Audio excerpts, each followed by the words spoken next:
Magandang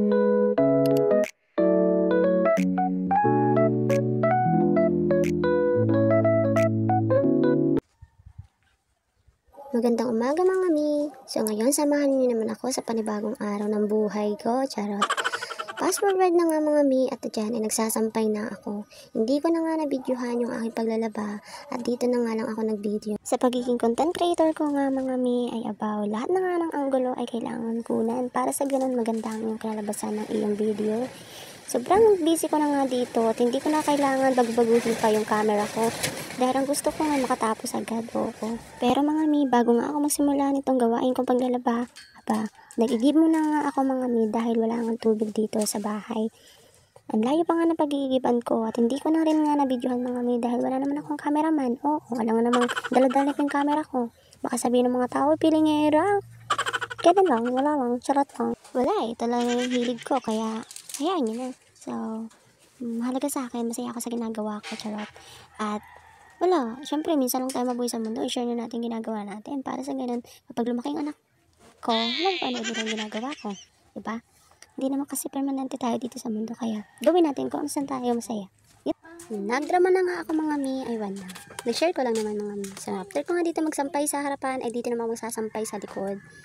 At yan, binabarangan nga ng diahonan nyo ito ang aking camera. At talaga naman sa sobrang lakas ng hangin, Sa sobrang lakas nga ng hangin dyan mga mi, sumasayaw mga puno, pati itong dahon na to, napakakulit. Tiraktan pa ang aking camera, oo.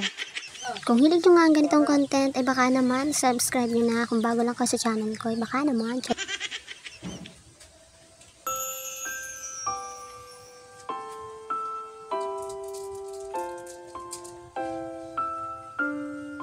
Ako mi, ng mga oras na yan nga ay sobrang terika ng araw.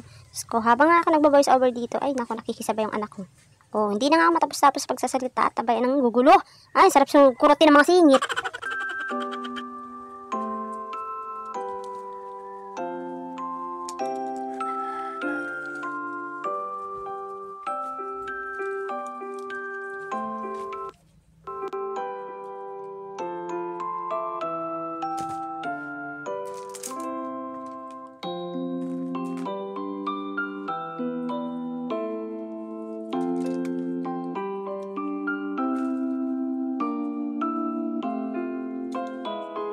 Hindi talaga biro mga mi ang pagko-content creator, charot, pilingera. Kaya sa totoo lang, napakahirap talaga kasi hindi lang isang anggulo lang ang kukunan mo. Lahat ng anggulo kung gusto mong kukunan mo para mas maganda lang maging video at kalalabasan ng video mo mga mi.